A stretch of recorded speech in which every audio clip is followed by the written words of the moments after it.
لقد كان لكم في رسول الله أسوة حسنة لمن كان يرجو الله واليوم الآخر وذكر الله كثيرا.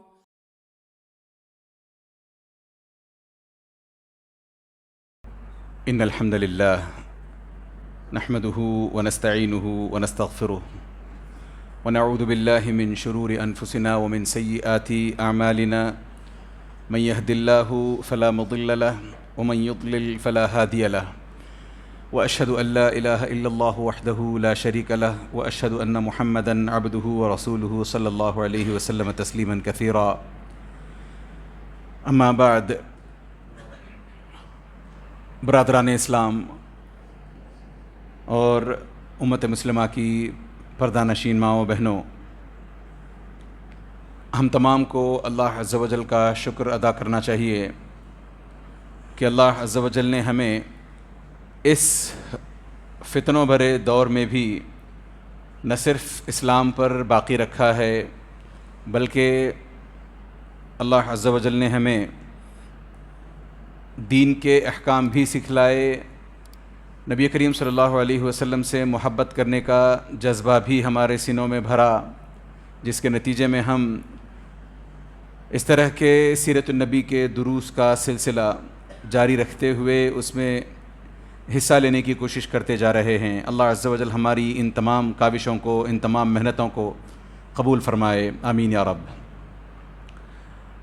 ہم جانتے ہیں کہ پہلی دفعہ جب وحی نبی کریم صلی اللہ علیہ وسلم پر نازل ہوئی تھی تو وہ رمضان کا مہینہ تھا۔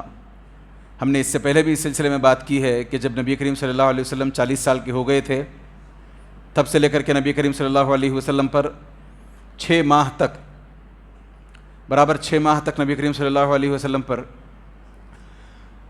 سچے خواب آتے رہے، اور پھر پہلی وحی جب نازل ہوئی تو رمضان کا مہینہ تھا، اور قرآن کی کئی آیات ہیں جو اس بات کی طرف اشارہ بھی کرتی ہیں۔ شہر رمضان الذی انزل فیہ القرآن انا انزلناہ فی لیلۃ القدر کتاب انزلناہ مبارک لیدبروا آیاتہ، یہ اس طرح کی بلکہ انا انزلناہ فی لیلۃ مبارکۃ انا کنا منذرین، پھر سورۃ التوبہ، سورۃ الانفال چلے جائیں، واعلموا انما غنمتم من شیء آگے تھوڑا سا بڑھیں، ان کنتم آمنتم باللہ وما انزلنا علی عبدنا یوم الفرقان یوم التقى الجمعان۔ تو ان تمام چیزوں سے یہ بات واضح ہوتی ہے کہ رمضان کے مہینے میں وحی کا نزول شروع ہوا، اور اس کے ایک دوسرے معنی یہ بھی بنتے ہیں کہ لوح محفوظ سے نکل کر اللہ عز و جل نے آسمان دنیا پر قرآن کو لا رکھا، پھر وہاں سے نبی کریم صلی اللہ علیہ وسلم پر 23 سال کی مدت میں وحی نازل ہوتی رہی۔ اور جب پہلی مرتبہ نبی کریم صلی اللہ علیہ وسلم پر وحی نازل ہوئی تو اس سلسلے میں ہم نے یہ بھی بات دیکھی ہے کہ کئی اورینٹلسٹس نے نبی کریم صلی اللہ علیہ وسلم کی اس وحی کو وحی نہ بتا کر اپنا امیجنیشن، ہیلوسینیشن اور اپنے دماغ کا تخیل بتایا ہے۔ وہیں 2 قدم آگے جاتے ہوئے سلمان شیطان رشدی، اس کا مڈل نیم شاید شیطان ہے، اس نے بھی کوئی کمی نہیں چھوڑی، کوئی کسر نہیں اٹھا رکھی، اس نے بھی نبی کریم صلی اللہ علیہ وسلم کی وحی پر، آیات قرآنیہ پر سیدھا الزام لگایا۔ اس نے یہ نکالا ٹٹول کر کہ کہیں اس کو پتہ چلا کہ عرب کی ان پہاڑیوں میں، ان غاروں میں شیاطین اور جن بستے ہیں، لہٰذا جب نبی کریم صلی اللہ علیہ وسلم اس طرح کسی غار میں جا کر بیٹھے ہیں، غار حرا میں جب جا کر بیٹھے ہیں، یا اس طرح کی جو دوسری گفائیں ہیں، جیسے دوسرے غار ہیں، ان میں چونکہ شیاطین بستے ہیں، جن بستے ہیں، تو نبی کریم صلی اللہ علیہ وسلم کو غار حرا میں ایک جن نے، ایک شیطان نے پوزیس کر لیا، اس کا اپنا کہنا، اللہ المستعان۔ اور اسی وجہ سے چونکہ شیطان نے آپ کو پوزیس کر لیا تھا، اس وجہ سے جو آیات، جو باتیں آپ نے کہیں وہ سٹینک ورسز ہوئے، اس کی کتاب کا نام ہے۔ اب میں آپ سے بس ایک التماس کروں گا، ایک ریکویسٹ کروں گا کہ اب یہاں سے جا کر کے گوگل کر کے اس بندے کی کتاب کو چلو ادھر سے ادھر سے ٹٹولتے ہیں، کھولتے ہیں، پڑھتے ہیں، یہ کرنے کی کوشش نہ کریں، اس میں ہو سکتا ہے ہمارا ہی نقصان ہو، ہمارے ایمان کا نقصان ہو۔ وہ جتنا وقت ہم اس کتاب کو کھوجنے میں یا اس کے تعلق سے جو باتیں ہیں اس کو تلاش کرنے میں اگر لگائیں ہم، وہ وقت ہم اگر انشاءاللہ تعالیٰ کوئی اچھا کام کرنے میں لگائیں، دین کا ایک نیا چیپٹر سیکھنے میں لگائیں، دین کی کوئی نئی بات سمجھنے میں سمجھانے میں لگائیں، تو انشاءاللہ تعالیٰ اللہ عز و جل اس کا بہترین اجر بھی عطا کریں گے۔ اور جب نبی کریم صلی اللہ علیہ وسلم پر پہلی وحی نازل ہوئی تھی، پہلا لفظ آیا تھا اقرأ، تو اس لفظ اقرأ کو لے کر بھی ایک بات تو انڈرلائن کرنی چاہیے، ہم نے اس سلسلے میں بات بھی کی ہے کہ امت مسلمہ کو اللہ عز و جل نے پڑھنے کی بات کہی ہے۔ سورۃ الفاتحہ نازل نہیں ہوئی، سورۃ الاخلاص نازل نہیں ہوئی پہلی وحی کی شکل میں۔ جب پہلی وحی آتی ہے، پہلا لفظ آتا ہے پہلی وحی کا، تو اقرأ کے نام سے آتا ہے۔ اس پر ہم نے تفصیل سے بات کی ہے کہ اصل میں اللہ عز و جل مسلمانوں سے خطاب کرتے ہوئے بلکہ پوری دنیا سے خطاب کرتے ہوئے کہتے ہیں کہ پڑھو۔ اب مغالطہ اس چیز کا ہے، مس انڈرسٹینڈنگ اس چیز کی ہے کہ ہم میں سے کئی لوگ، خاص طور سے کچھ مسلمان طبقے بھی، اس کو بھنانے میں لگ جاتے ہیں یہ کہتے ہوئے کہ مسلمانوں کو پڑھنے کے لیے کہا گیا ہے، لہٰذا عصری تعلیم، دنیاوی تعلیم وہ پڑھیں جا کر کے۔ اگر کوئی بندہ دنیاوی تعلیم حاصل اس لیے کرتا ہے تاکہ اس سے اپنے دین کا، اپنی آخرت کا، اپنے اہل و عیال کی، اپنے بال بچوں کی آخرت کا بھلا کر سکے، اس سلسلے میں کوشش کر سکے، یا اس کے ذریعے سے دین کی کسی نہ کسی صورت مدد ہو سکے، تو ایسی صورت میں انشاءاللہ تعالیٰ اس کا اس طریقے سے دین کا علم، دنیا کا علم حاصل کرنا بھی بہتر رہے گا۔ مثال کے طور پر کوئی ڈاکٹر بننا چاہتا ہے، ڈاکٹر بن کے کمائے، اسلام اس سے پیچھے نہیں رکھنا چاہتا کسی کو، بلکہ اسلام تو یہ چاہتا ہے کہ غیروں کے ہاتھوں میں اسلام کی یہ جو ملکیات ہیں، ڈاکٹرز بننا، انجینئرز بننا، پروفیسرز بننا، یہ اسلام تو چاہتا ہے کہ ہم ان چیزوں کو دوسروں کے حوالے کر کے نہ چھوڑیں، کیونکہ دوسروں کے حوالے کر کے چھوڑنے سے پھر وہ نتیجے آتے ہیں جو آج آ رہے ہیں۔ ایجوکیشن کے نام پر ایک دم کایا پلٹ گئی ہے، بات ساری الٹ گئی ہے۔ آج تو LGBTQ یہ چیزیں سکھلائی جاتی ہیں، آج رینبو سکھلایا جاتا ہے، آج چھوٹے بچوں کے دماغوں کو خراب کر کے، کیا نام؟ ایجوکیشن کا نام دے کر کے چھوٹے بچوں کے دماغوں کو خراب کیا جاتا ہے کہ تمہارا جو جینڈر ہے ضروری نہیں ہے کہ تم اسی جینڈر کے ہو، اور جینڈر میل یا فیمیل نہیں ہے، یہ پورا اسپیکٹرم ہے جس میں 30 سے 40 جینڈرز ہیں۔ یہ ساری چیزیں ایجوکیشن کے نام پر سکھائی جا رہی ہیں۔ لہٰذا ہم یہ نہیں کہتے کہ ہم مسلمان اسلامک ایجوکیشن حاصل کرنے کے نام پر، دینی تعلیم حاصل کرنے کے نام پر دنیا کو تیاگ بیٹھیں، یہ مراد نہیں ہے۔ ہاں یہ ضرور ہے کہ ایک وہ شخص جو اس اپنے اندر یہ طاقت رکھتا ہو کہ میں اس ذریعے سے دین کا بھلا کروں گا، مسلمانوں کا بھلا کروں گا، غیر مسلموں تک دین پہنچاؤں گا، تو نور علی نور ایسے شخص کو آگے بڑھنا چاہیے۔ ہاں جس کو لگتا ہے ڈر کہ نہیں میں جاؤں گا تو بہک جاؤں گا، میں وہاں جاؤں گا ایسی تعلیمات حاصل کروں گا تو میرا دین میرے ہاتھ سے جانے کا ڈر ہے، تو ایسے بندے کو چاہیے کہ اپنی آخرت کی خیر منائے، کیونکہ اقرأ کا جو لفظ آیا ہے وہ اصل آخرت کی تعلیم یا پھر دین کی تعلیم، بلکہ میں اگر 2 الفاظ میں کہوں نا، قبر میں جو 3 سوالات پوچھے جانے والے ہیں ان کے جوابات صحیح طریقے سے معلوم کر لیے جائیں، ان کے جوابات کے حساب سے زندگی گزاری جائے، اس کا نام ایجوکیشن ہے۔ اس کو چھوڑ کر کے باقی ادھر ادھر کی چیزیں آپ ایجوکیشن کے نام پر حاصل کرتے رہیں، کوئی فرق نہیں پڑنے والا۔ ایجوکیشن وہ ہے جو آپ کو اور ہمیں اندر سے بدل دے، اندر سے سوچنے پر مجبور کرے، ہماری اپنی تخلیق پر، ہمیں اللہ عز و جل نے کیوں پیدا کیا ہے، مجھے انسان ہی کیوں بنایا، مجھے مسلمان کیوں بنایا اللہ عز و جل نے، میں کچھ اور بھی تو ہو سکتا تھا، کوئی چرند پرند ہو سکتا تھا، کوئی غیر مسلم ہو سکتا تھا، کیوں میری جھولی میں اللہ عز و جل نے اسلام ڈالا، اللہ عز و جل مجھ سے کچھ چاہتے ہیں، یہ سوچیں۔ اس کا مطلب ہوتا ہے اقرا، اقرا کا اصل میں یہ مطلب ہے، ورنہ جو جیسے ڈاکٹرز، انجینئرز، پروفیسرز بن جاتے ہیں، واللہ یہ ایجوکیشن نہیں ہے، یہ صرف اور صرف سکل بلڈنگ ہے۔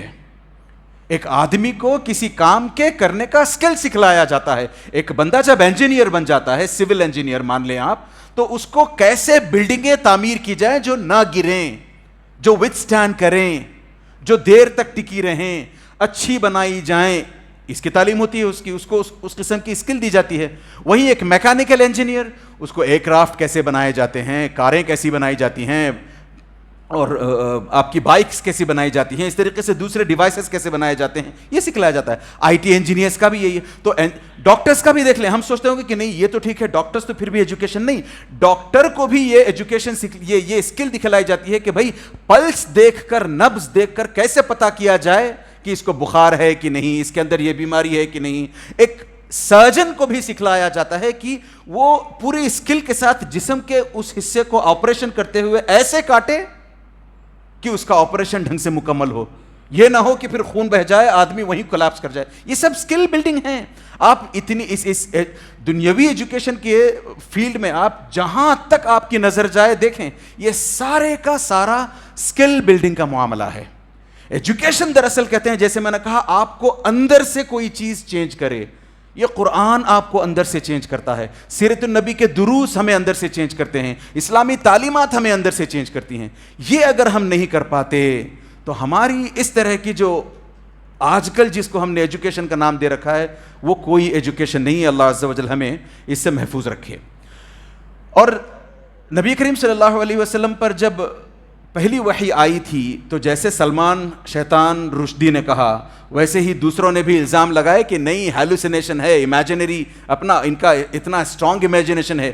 اگر سچ مچ بات ایسی ہوتی, واقعی ایسی بات ہوتی, تو آپ اور ہم جانتے ہیں, ہم اپنے اس مقام پر ہیں سیرت النبی میں جہاں ہم نے یہ دیکھا کہ وحی کا سلسلہ رکا ہوا ہے. پہلی وحی آنے کے بعد نبی کریم صلی اللہ علیہ وسلم پر وحی نہیں آئی ہے کئی دنوں تک. وحی کے بند ہو جانے کی وجہ سے نبی کریم صلی اللہ علیہ وسلم پریشان ہو کر کے یہاں وہاں اس پہاڑ سے اس پہاڑ گھومتے جا رہے ہیں, پھرتے جا رہے ہیں. انتحار کی بات آتی ہے جبکہ غلط ہے.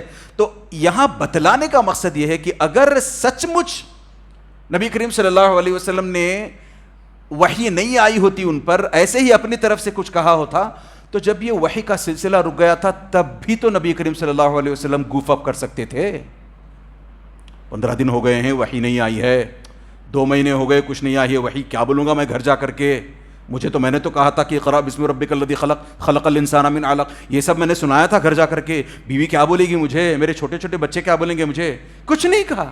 یہاں گوف اپ کر سکتے تھے نبی کریم صلی اللہ علیہ وسلم. تو اس سے صاف پتا چلتا ہے کہ یہ سب اپنے دماغ کا تخیل نہیں تھا, نبی کریم صلی اللہ علیہ وسلم پر سچ مچ وحی نازل ہوئی تھی. اسی طریقے سے دوسرا سلیپ, ٹائٹ سلیپ دوسرا سلمان رشدی کے چہرے پر اس سلسلے میں بھی پڑتا ہے کہ جب نبی کریم صلی اللہ علیہ وسلم پر دوسری وحی آتی ہے تو اب نبی کریم صلی اللہ علیہ وسلم کسی غار میں نہیں ہیں. پہلی وحی آئی تھی جب غار حرا میں تھے, دوسری مرتبہ جب وحی نبی کریم صلی اللہ علیہ وسلم پر آتی ہے, یعنی دوسرے معنوں میں وحی کا سلسلہ جب پھر سے شروع ہوتا ہے. ہم نے لاسٹ ٹائم دیکھا تھا کہ اللہ عز و جل نے یہ جو پوز کروائی تھی وحی, اس کا ایک مقصد ہم نے پتا کیا تھا, یہ تھا کہ نبی کریم صلی اللہ علیہ وسلم کا ڈر, خوف جو بھی ہے جاتا رہے, پھر نبی کریم صلی اللہ علیہ وسلم کے اندر شوق دوبارہ پیدا ہو, پھر سے اتسک ہو کر کے انتظار کرنے لگے وحی کا, پھر سے تلاش کرنے لگے, پھر سے روح کی غذا کی تلاش ہو. یہ مقصد تھا اللہ عز و جل نے اس اور اسی سے طریقے سے ہم نے یہ بھی دیکھا کہ پہلی وحی اور دوسری وحی کے بیچ میں نبی کریم صلی اللہ علیہ وسلم کا دوسرے معنی میں کنڈیشننگ کیمپ تھا. تو یہ سب ہونے کے بعد جب دوبارہ وحی نازل ہوئی ہے تو نبی کریم صلی اللہ علیہ وسلم غار میں نہیں بلکہ سڑک کے بیچوں بیچ ہیں. نبی کریم صلی اللہ علیہ وسلم گھر جانے کی یا پھر مکے کے بیچوں بیچ ہیں, یا تو گھر جا رہے ہیں یا تو گھر کے راستے میں ہیں نبی کریم صلی اللہ علیہ وسلم, جب افق پر جبریل علیہ السلام نمودار ہوتے ہیں, ظاہر ہوتے ہیں ہورائزن پر.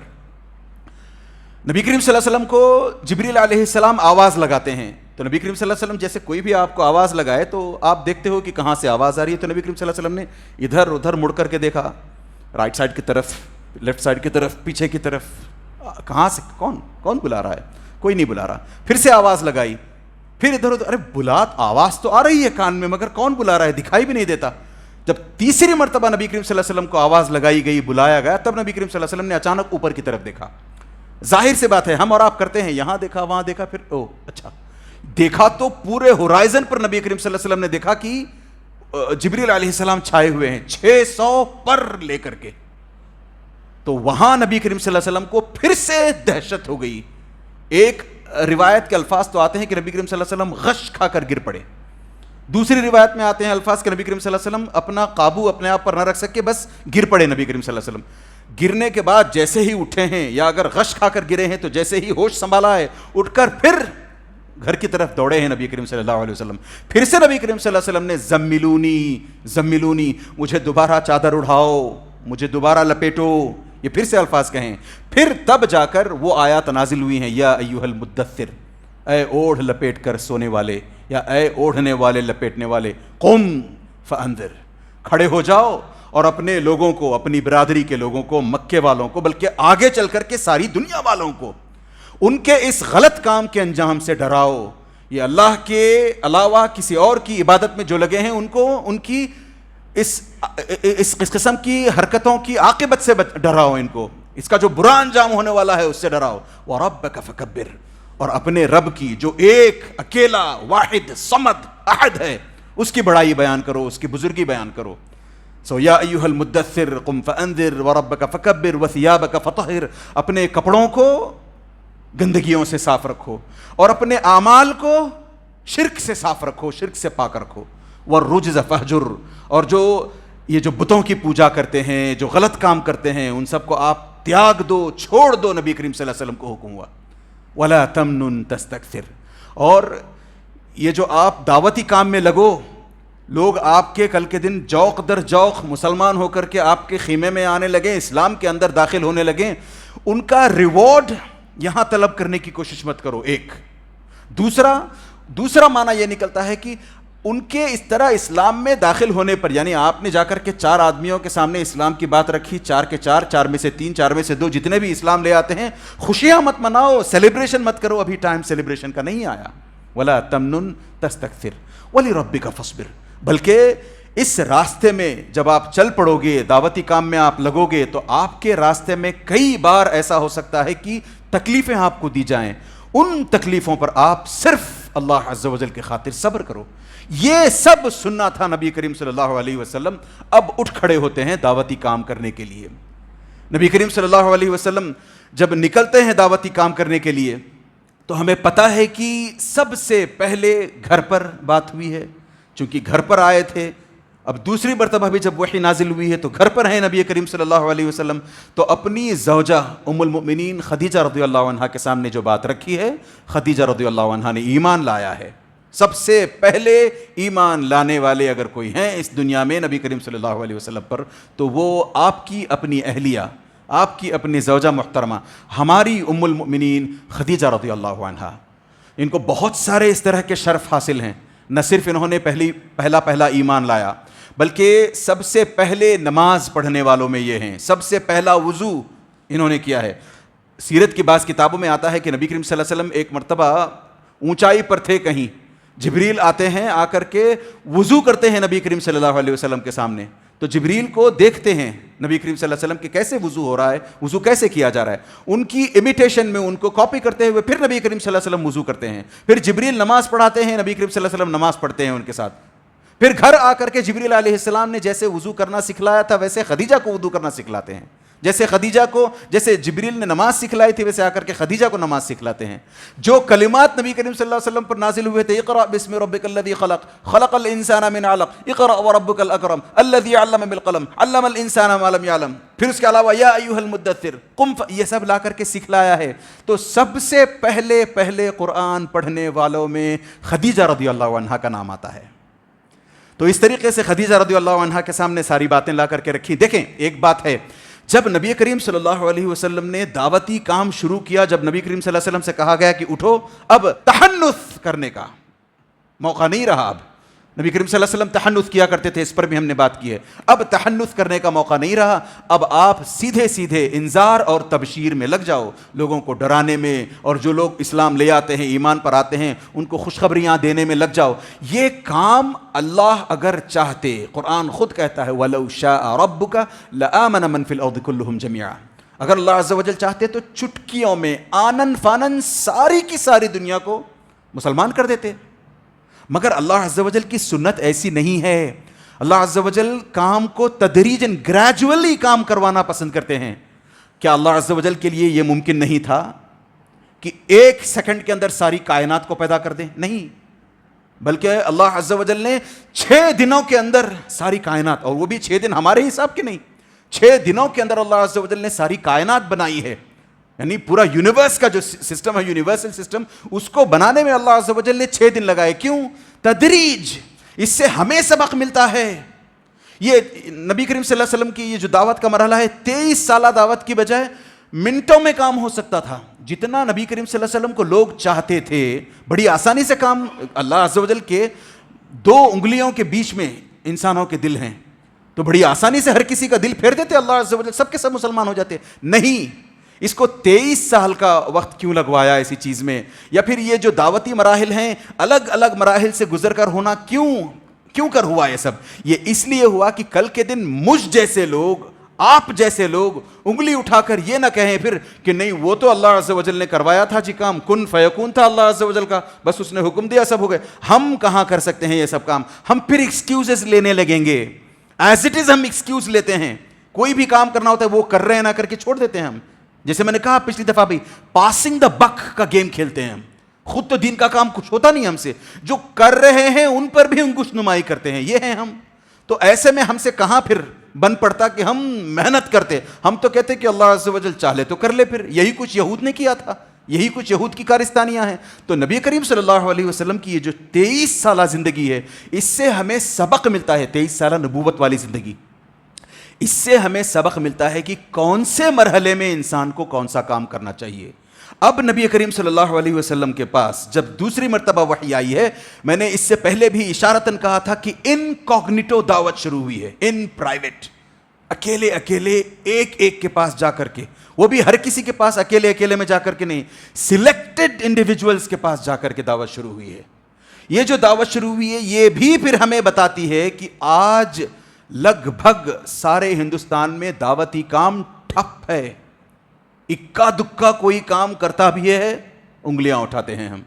ان کا ساتھ دینے کی بجائے، ان کے بازو بننے کی بجائے، آپ کو اگر لگتا ہے کہ وہ کہیں غلطی کر رہے ہیں تو کسی عالم سے لے جا کر کے ان سے ملوائیں، کسی عالم کی صحبت ان کو دے دیں، کسی عالم کو لے جا کر کے بتائیں کہ یہ ایسا کر رہے ہیں، تو ان سے پھر اصلاح کا کام ہو ان کی، پھر آگے کام بڑھے. نہیں، ہم سے یہ ہوتا نہیں ہے. الٹا ہم انگلیاں اٹھانے میں، انگلیاں دکھانے میں لگتے ہیں لوگوں کو. تو نبی کریم صلی اللہ، خاص طور سے ہم اہل الحدیث، ہمارا ترہ امتیاز کیا ہے؟ ہمارا ترہ امتیاز کا انگلش میں بتاؤں آپ کو، USP، یونیک سیلنگ پوائنٹ. ہمارا سب سے بڑا USP کیا ہے؟ ہم کسی بھی ایک امام کے پیچھے اندھا دھند نہیں دوڑتے. جہاں کسی امام کا قول ہمیں نبی کریم صلی اللہ علیہ وسلم کی بات سے میل کھاتا نظر آتا ہے، میچ کرتا نظر آتا ہے، اس کو لیتے ہیں ہم. جہاں کہیں ٹکراؤ نظر آتا ہے، نبی کریم صلی اللہ علیہ وسلم کی باتیں ہمارے سر آنکھوں پر، دوسروں کا قول رسپیکٹ فلی ریجیکٹ کرنے کو تیار. کوئی ہے اس طرح کرنے والے؟ کوئی اور دوسری جماعت کے لوگ نہیں کرتے. ایک حدیث ہے مثال کے طور پر،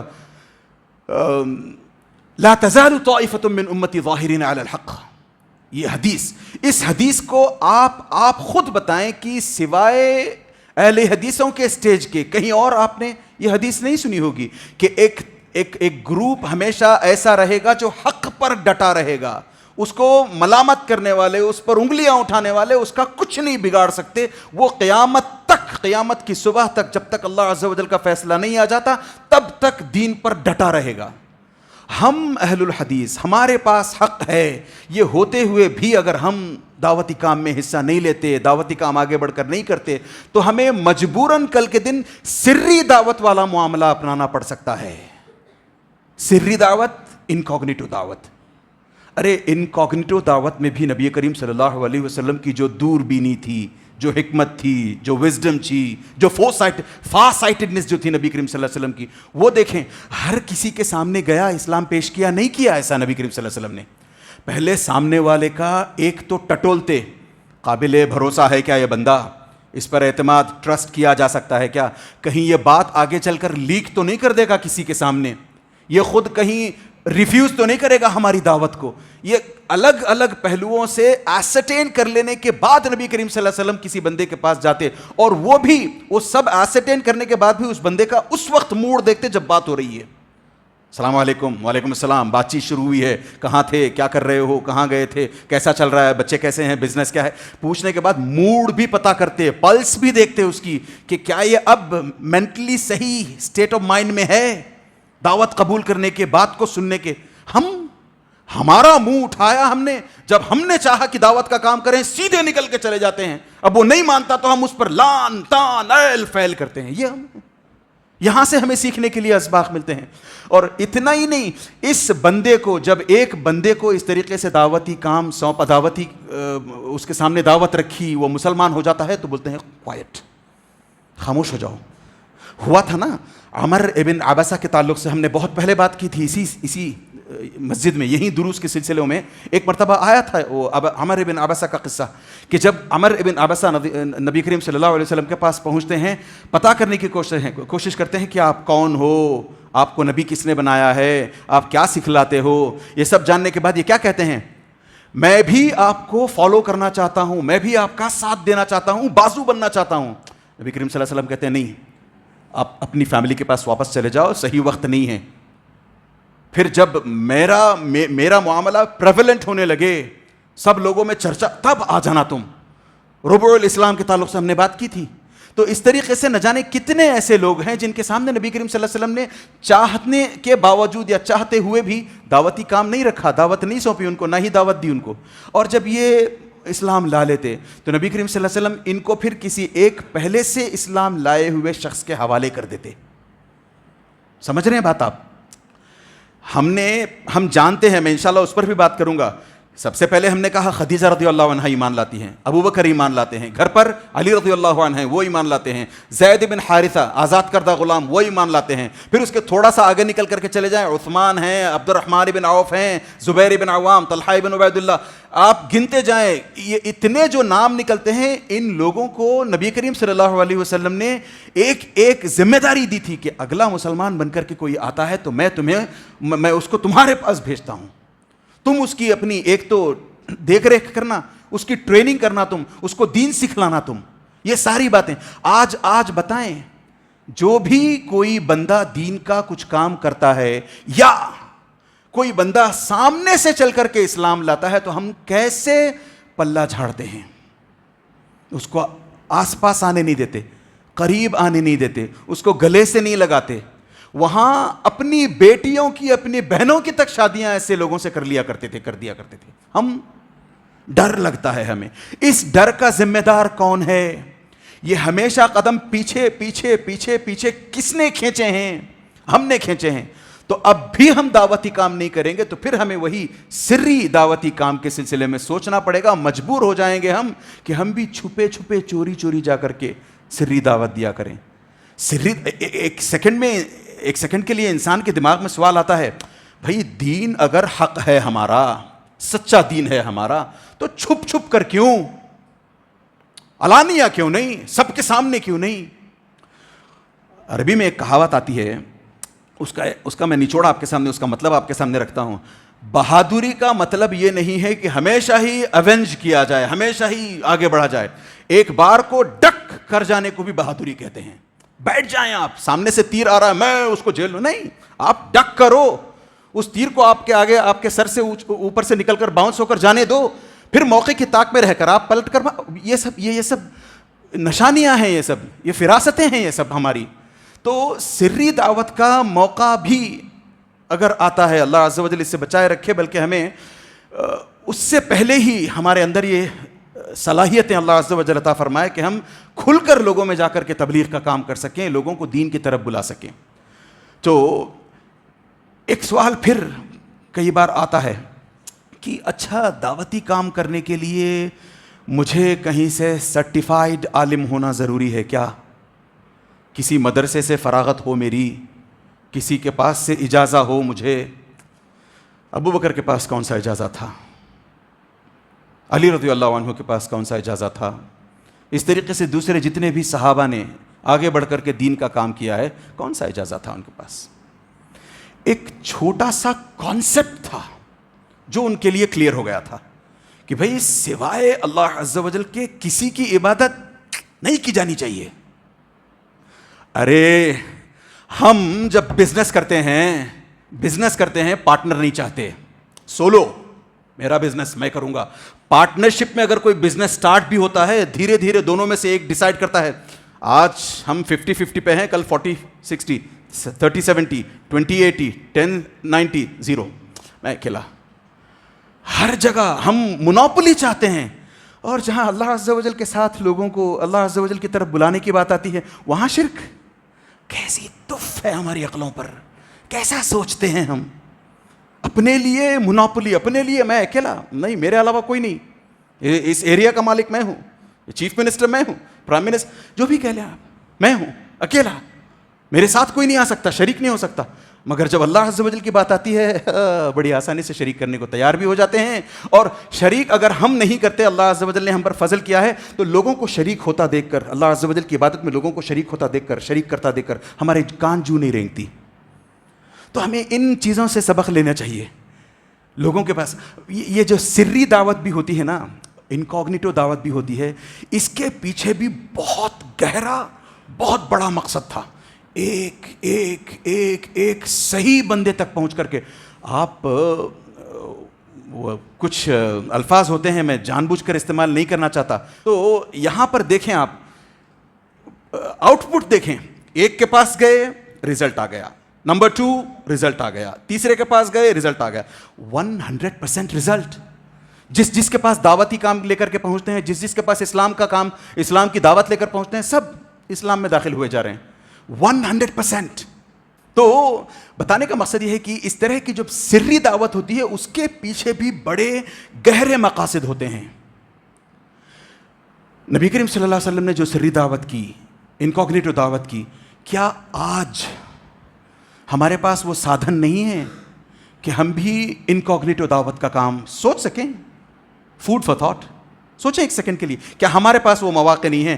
ارے ہم دن بھر یہ امیزون، یہ فلپ کارٹ، یا نہ جانے اور اس طریقے سے کتنے ویب پورٹلز ہیں، منترا ان کو جا کر کے بس 2 منٹ وہاں پہ بتا کے واپس آ جائیں آپ. پھر کسی تیسرے ویب سائٹ پر جب آپ جاتے ہیں تو اس کے ایڈز آنے لگتے ہیں جو آپ نے ابھی پروڈکٹ دیکھ کر کے آیا ہے، بس آپ نے خریدا نہیں کچھ. شوز کے بارے میں جا کر کے تھوڑی سی جانکاری نکالی آپ نے، اگلا ویب سائٹ آپ کھولو شوز کا ایڈ آتا ہے آپ کو. میں نے شوز کا نہیں، میں نے واچز کا دیکھا جا کر کے، مجھے ایکسکلوسیولی صرف میرے کمپیوٹر پہ واچز کا ایڈ آتا ہے. آپ کے کمپیوٹر پہ کپڑوں کا، اگر آپ نے کپڑوں کا دیکھا ہو، آپ نے جوتوں کا دیکھا ہے، آپ کے جوتوں کا، آپ نے فریگرنسز کا دیکھا ہے، فریگرنسز کا، ایکسکلوسیو. تو کیا ہم ایسا کوئی ایپ یا ایسا کوئی اپلیکیشن تیار نہیں کر سکتے جو یہ پتا کرے کہ کس کس کو اسلام میں انٹرسٹ ہے، کون کون اسلام کے قریب آنا چاہتا ہے؟ بس چپکے سے اندر پہنچا، کچھ کرنا نہیں ہے. وہ اپلیکیشن کچھ ایسا ڈیولپ کرو کہ جیسے ہوتا ہے نا، ہمارے ٹیسٹ کو بھی آج کل کی جو خاص طور سے وہ لوگ جو آئی ٹی وغیرہ سے جڑے ہوئے ہیں وہ جانتے ہیں ہمارا کھانے پینے کا ٹیسٹ کیسا ہے، اس حساب سے ہمیں ایڈز پڑوسے جاتے ہیں، اس حساب سے ہمارے سامنے ایڈز آتے ہیں. تو کیا ہم کسی کے دماغ کی تک نہیں، بس اتنا نہیں سوچ سکتے کہ بچے بھائی اس کے انکلینیشنز کیسے ہیں، یہ کیسا سوچتا ہے، اس کے کانڈکٹ سے ہمیں کیا سمجھ میں آتا ہے؟ ان کے سامنے اسلام کی ہلکی سی اخلاقیات پیش کریں. ضرور توحید پر بات ہوگی، مگر آپ اور میں اس بات کے گواہ ہیں کہ جب ابو بکر رضی اللہ عنہ کے سامنے نبی کریم صلی اللہ علیہ وسلم اسلام لے کر پہنچتے ہیں تو آنن فانن وداؤٹ ایون بلنکنگ ونس، ایک سیکنڈ بھی نہیں سوچتے ابو بکر، فوراً ایمان لے آتے ہیں. ریزن صاف یہ ریزن ہے کہ آپ کو ابو بکر نے زندگی میں کبھی جھوٹ بولتے نہیں دیکھا، غلط کام کرتے نہیں دیکھا، کسی کا حق مارتے نہیں دیکھا، کسی پر ظلم کرتے نہیں دیکھا، کسی کے ساتھ اونچی آواز میں بات کرتے، لڑتے جھگڑتے نہیں دیکھا. یعنی جو بندہ اپنے پرسنل میٹرز میں تک اتنا محتاط، اتنا سچا، اتنا اچھا، اتنے اونچے اخلاق والا ہو سکتا ہے، وہ بندہ کیوں عبادت کے بارے میں جھوٹ بولے گا؟ فوراً ان پر ایمان لے آئے. تو پتا چلا کہ نبی کریم صلی اللہ علیہ وسلم کے کانڈکٹ کو دیکھ کر 40 سال تک جو اخلاق نبی کریم صلی اللہ علیہ وسلم کے دیکھے تھے اس وجہ سے ایمان لاتے ہیں، اس وجہ سے ایمان لاتے ہیں ابو بکر رضی اللہ عنہ. اور آگے بڑھیں آپ، ہم جانتے ہیں العشرہ المبشرہ اور العشرہ المبشرون، 10 ایسے صحابہ جن کو دنیا ہی میں جنت کی بشارت دے دی گئی تھی. وہ 10 جو صحابہ ہیں، 10 میں سے 5 ابو بکر کے ہاتھ پر ایمان لاتے ہیں. عثمان بن عفان، طلحہ بن عبید اللہ، سعد بن ابی وقاص، عبد الرحمن بن عوف، ایک اور نام, 5 لوگ سیدھے سیدھے نبی ابو بکر پر ایمان. اچھا, ابو بکر پر ایمان کیوں لایا؟ ان 5 نے ابو بکر پر ایمان کیوں لایا؟ پھر سے وہی same bottom line, same denominator, کہ ابو بکر کے اخلاق سے متاثر تھے. یہ بندہ, اس کے ساتھ ہم نے پچھلے اتنے سال سے لین دین کیا ہے, بزنس پارٹنر رہا ہے ہمارا, اس کے ساتھ ہم نے کئی بار کئی ٹرانزیکشنز کیے ہیں, ملینز آف ڈالرز کی ٹرانزیکشنز ہوئی ہیں, ایک پیسے کا ادھر کا ادھر نہیں کرتا یہ بندہ. ہم نے بتایا تھا نا, جو چیزیں نبی کریم صلی اللہ علیہ وسلم کے تعلق سے خدیجہ نے کہی تھیں, جو 6 صفات, وہی 6 صفات بلکہ 5 صفات ابن الدغینہ نے گنائی ہیں نبی ابو بکر کے تعلق سے رضی اللہ عنہ. تو ان کا کانڈکٹ دیکھ کر ہی ایمان لایا گیا تھا. دوسروں نے جب ایمان لایا, ان کا ابو بکر کا اخلاق دیکھ کر کے ایمان لایا. لہٰذا میں جو پوائنٹ میں ڈرائیو ہوم کرنا چاہتا ہوں وہ یہ ہے کہ اگر ہم اس طریقے سے لوگوں کو وہ جو اپلیکیشن کوئی تیار کریں جس سے لوگوں کی سینسز پتہ کریں ہم, ان کے ٹیسٹ پتہ کریں ہم, وہ کیسا سوچتے ہیں وہ اگر ہمیں پتہ چل جائے, تھاٹ پروسیس ان کا کیا ہے وہ پتہ چل جائے ہمیں, تو اس حساب سے ہم اخلاقیات ان کے سامنے, کوئی چھوٹا سا اخلاقیات کا, جیسے ایڈ ہمارے سامنے آتا ہے شوز کا, ایڈ ہمارے سامنے آتا ہے موبائل فون کا, اسی حساب سے ہم کیٹر کر سکتے ہیں. ارے جتنے اسکلڈ آئی ٹی انجینئرز یہاں بنگلور میں ہیں, کیا منٹوں میں ہو سکتا ہے یہ کام, مگر کوئی سوچتا نہیں ہے, کوئی کرنا نہیں چاہتا, کوئی انیشیٹو لینا نہیں چاہتا. کیوں؟ اپنے کاموں سے, اپنی زندگی سے فرصت ملے تب نا. اور یہ جی کا جنجال کیوں میں بناؤں اپنی زندگی کے لیے, اپنی جی کے لیے, میں کیوں مصیبت میں پڑوں, یہ سوچتا ہے انسان, یہ سوچتا ہے انسان آج کا مسلمان. تو سری دعوت کے بھی بڑے فائدے ہوتے ہیں. پھر جب ایمان لاتے ہیں یہ صحابہ, میں نے جتنے نام گنائے ہیں وہ, اور پھر آگے اور نام آتے ہیں, جیسے عبداللہ بن مسعود کا نام آتا ہے, طفیل بن عمر الدوسی کا نام آتا ہے, خباب بن ارت کا نام آتا ہے, عمر رضی اللہ تعالیٰ عنہ آگے چل کر کے ایمان لیتے ہیں. ان کے جو چچیرے بھائی کیا ہیں, وہ سعید بن زید, وہ ایمان لاتے ہیں. ہاں, یہ جتنے لوگ ایمان لاتے ہیں, ایک ان کے اندر کامن ڈینومینیٹر کیا ہے؟ ادھر ایمان لایا, ادھر نماز شروع.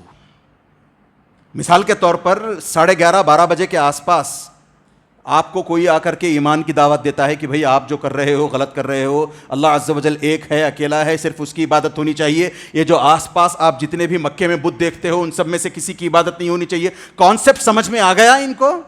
12:30 بجے نماز کا وقت ہو گیا, نماز پڑھ لو. حالانکہ اس وقت 5 نمازیں نہیں تھیں. بتانے کا مقصد یہ ہے کہ جب نماز کا وقت ہو جاتا, آج ہی میں مسلمان ہوا ہوں, مجھے 4 دن آرام کرنے دو, مجھے 6 سال آرام کرنے دو, میں تو ابھی بچہ ہوں, میں بڑا تو ہوں مگر دین میں ابھی بچہ ہوں, آج ہی میں نہیں.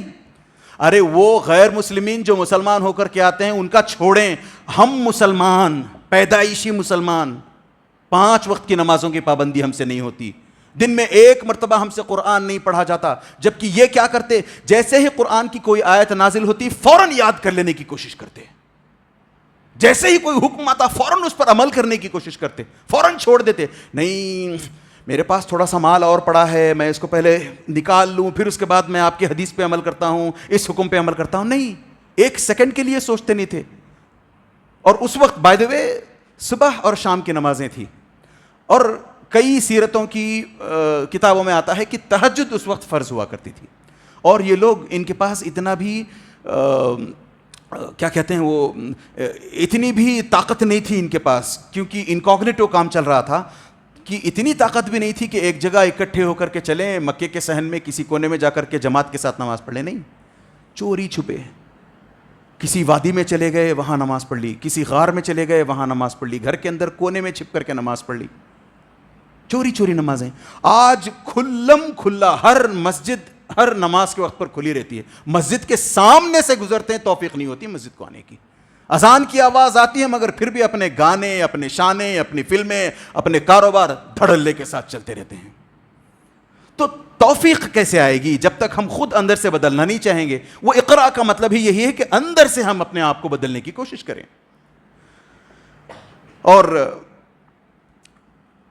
سیرت النبی کا جو سری دعوت کا جو مرحلہ تھا کہ کوائٹلی ایک ایک کو جا کر کے بتایا جائے, اس کا ایک اور پرپس یہ بھی تھا کہ آپ سامنے والے کا موڈ, سامنے والے کی جو عبادت تھی, اس کے جو پریفرنسز ہیں ان کو نہیں سمجھتے آپ، حالانکہ ان کا عقیدہ غلط ہے، ان کا دین غلط ہے، وہ بتوں کی پوجا کر رہے ہیں، مگر دھڑلے سے جا کر کے آپ ان پر اٹیک کرو، مطلب فزیکل اٹیک نہیں، جا کر کے ان کے ریلیجن پر، ان کے عقیدے پر اٹیک کرو، سامنے والا آسانی سے نہیں لیتا اس کو موقع. اسی وجہ سے ادعو الی سبیل ربک بالحکمہ بعد میں آتی ہے، الموعظہ الحسنہ، حکمت چاہیے.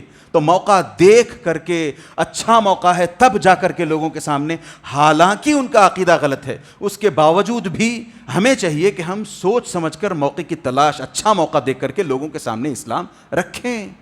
کتنی مرتبہ ہمارا ایسا ہوتا ہے، یہ ہماری اپنی ریئل لائف سچویشنز میں یہ ہوتا ہے کئی بار، کتنی مرتبہ ایسا ہمارے ساتھ ہوتا ہے کہ ہم کسی کے ساتھ بیوپار کرنے جاتے ہیں، ہم کسی کے ساتھ کچھ دھندا کرتے ہوئے سامان خریدنے جاتے ہیں، اینڈ یہ بندہ جو ہے ہم پر ڈیپینڈنٹ ہے، ہمارا اپر ہینڈ ہے اس میں، ہم بزنس نہیں کریں گے، یہ تھوڑا سا پریشان ہو جائے گا، غیر مسلم، تو ہمارا اپر ہینڈ ہے، تو اس اپر ہینڈ کا کیوں فائدہ نہیں اٹھاتے؟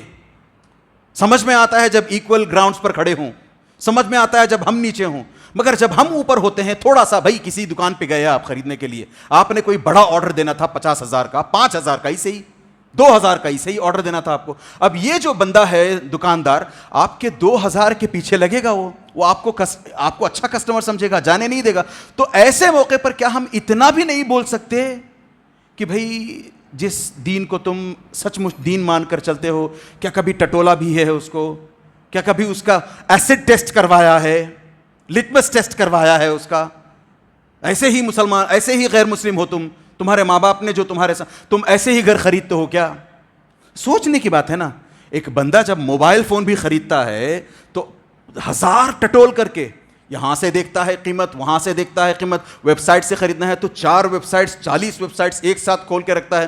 دکان سے جا کر کے خریدنا ہوتا ہے تو اس دکان، پھر کنفیگریشن دیکھتا ہے، اس کی اسپیسیفکیشنز دیکھتا ہے، اس کی اتنے پیسوں میں مجھے سب سے اچھا کون سا موبائل ملے گا، میری اتنی 50-60 سال کی زندگی میں سب سے اچھا کون سا ریلیجن ہوگا. یہ کیوں نہیں سوچتا انسان؟ کیوں نہیں سوچتا انسان؟ ایسی چیزیں ہم ان کے سامنے رکھیں ہلکے میں، پیار سے، نرمی سے، اور پھر اس کے ساتھ لین دین کر کے ہٹیں. وہ آپ کے پیچھے آ سکتا ہے دوڑتے ہوئے، تم نے میرا جو قلعہ تھا میرے اپنے دین کا دھوست کر دیا ہے تم نے اسے، بتاؤ کیا ماجرا ہے، بتاؤ سچ کیا ہے. میں نے بتایا تھا یہاں بھی اسی سٹیج سے بات ہوئی تھی کہ ایک بندہ ہے حیدرآباد کا جس نے حیدرآباد میں اپنی 25-30 سالہ زندگی نکالی. جب وہ امریکہ گیا وہاں دیکھا اس نے کہ اصل ریلیجن اسلام ہے، تب وہ مسلمان ہوا.